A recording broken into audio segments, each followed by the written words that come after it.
Cak Nun, manusia terkini yang terus berkembang. Joko Kamto. Pertemuan dengan Cak Nun dan perjalanan seni. Ketika teater dinasti lahir pada Juli 1977 dan mementaskan dinasti Mataram, kami yang mengiringi musiknya. Cak Nun mulai tertarik dengan musik yang kami bawakan, khususnya karena kami menggunakan gamelan Jawa. Cak Nun yang pada awalnya dikenal sebagai sastrawan, mulai menunjukkan ketertarikan pada teater. Begitu teater dinasti terbentuk, kami yang mengiringi pementasannya dengan musik, dan hubungan kami semakin erat. Seiring berjalannya waktu, kami semakin banyak berkolaborasi dengan Cak Nun dalam pementasan-pementasan lainnya. Namun, meskipun begitu banyak pengalaman dan pencapaian yang telah kami raih bersama, kami merasa bahwa perjalanan seni kami bersama Cak Nun baru dimulai. Setiap langkah yang kami ambil bersama selalu memberi makna baru. Dan saya yakin perjalanan ini masih akan terus berlanjut. Pada periode 1985 hingga 1992, saya sempat terputus dari dunia seni karena terlibat dalam kegiatan LSM bersama Simon Hatte. Namun, pada 1993 setelah kegiatan LSM mulai surut, saya kembali bertemu dengan Pak Novi dan Cak Nun dalam pementasan Pak Kanjeng.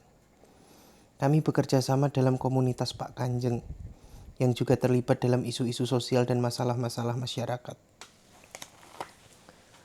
Pementasan Pak Kanjeng mengangkat cerita tentang Pak Jenggot, seorang tokoh yang berjuang mempertahankan rumahnya, merespon isu Kedung Ombo yang jadi perhatian banyak aktivis komunitas dan LSM saat itu.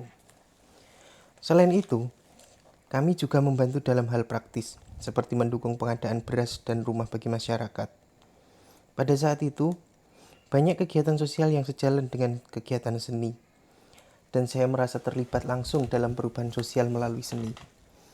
Pada era-era itu jugalah lahir apa yang disebut sastra konstekstual dan seni konstekstual, di mana seni banyak terlibat dalam menyuarakan isu sosial yang sedang terjadi. Setelah itu, pada 2001, gerakan Makiah muncul. Makiah bukan hanya berfokus pada kegiatan keagamaan, tetapi juga mengutamakan kebersamaan dan penguatan nilai-nilai sosial. Gerakan ini sangat berkesan bagi saya karena memberikan arah yang lebih jelas pada hidup saya. Ketika Cak Nun mengundang saya untuk bergabung, saya merasa seolah-olah saya beranjak dari kegelapan menuju cahaya, dari kebingungan menuju pemahaman yang lebih mendalam. Ini yang saya renungkan sebagai minat dzulumati ilan nur. Konsep ini mulai berkembang lebih jauh ketika Kiai Kanjeng dan Cak Nun diundang oleh Kiai Toifur di Purworejo, di mana Makyah pertama kali dimulai. Kreativitas dan kepemimpinan Cak Nun dalam proses berkarya.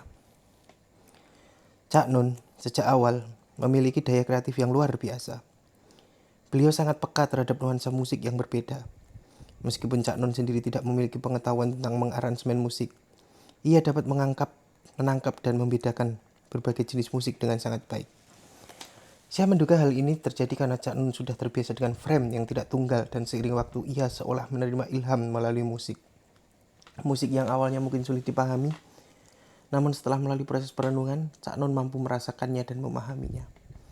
Terkadang, dalam menerjemahkan musik Kiai Kanjeng, teman-teman kami sering merasa bingung, tetapi melalui proses waktu, semuanya akan menemukan ritmenya sendiri.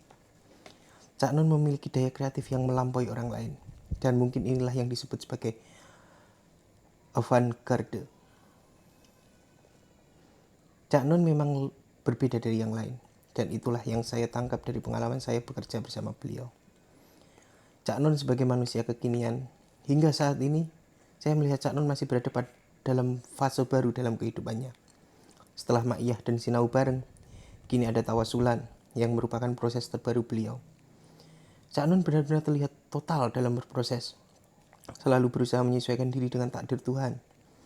Menurut saya, Cak Nun terus bertumbuh dan selalu berproses dalam hidupnya, bahkan hingga saat ini. Mungkin itulah ijtihad beliau dalam menjalani hidup ini. Jika saya berbicara tentang Cak Nun sebagai manusia terkini, saya merasa beliau selalu up to date dengan segala hal yang terjadi di sekitarnya. Tema-tema yang dibahas oleh Cak Nun selalu relevan dengan isu terkini dan tidak pernah ketinggalan zaman.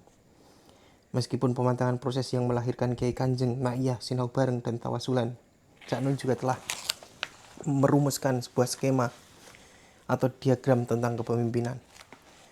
Pada awal berdirinya Kiai Kanjeng, konsep imam dan makmun serta wungkul sudah ada. Dan itu tetap berlaku hingga saat ini. Konsep ini menekankan dinamika antara imam dan makmun yang saling melengkapi, yaitu pemimpin dan yang dipimpin, yang selalu berproses dalam kebersamaan. Saya mengamati ketika posisi vertikal, Cak Nun selalu membawa persoalan umat. Ketika horizontal, Cak Nun malah membawa solusi bagi umat. Hal ini sering terjadi saat kami melakukan sinau bareng. Ketika ada pertanyaan yang sulit, Cak Nun kadang diam sejenak. Dan saya yang berada di belakangnya mengartikan diamnya beliau sebagai sebuah proses koneksi dengan Yang Maha Kuasa untuk menemukan jawaban. Saya sering menyaksikan momen seperti ini, seolah Cak Nun sedang merenung dan mendownload pengetahuan langsung. Tentu saja bukan dalam hal mistik semata di mana bisikan diturunkan, tapi itu adalah bagian panjang dari proses yang sudah dialami Cak Nun sejak masa mudanya. Inilah yang dimaksud dengan Cak Nun sebagai manusia terkini. Beliau selalu mampu memperbarui dirinya dan menyesuaikan dengan perkembangan zaman. Setelah melakukan perenungan yang mendalam, Cak Nun selalu hadir dengan ide-ide baru yang relevan dan berdampak hingga saat ini. Semua proses ini mencerminkan komitmen beliau dalam menjalani hidup sebagai seorang pemimpin yang tidak hanya memimpin tetapi juga terus belajar dan berkembang. Saya sangat bersyukur bisa berada dalam lingkaran Cak Nun dan belajar banyak dari beliau. Terus menerus hingga saat ini. Sinau bareng. Joko Kamto, salah satu pendiri kelompok musik Kiai Kanjeng dan aktor teater. Terima kasih.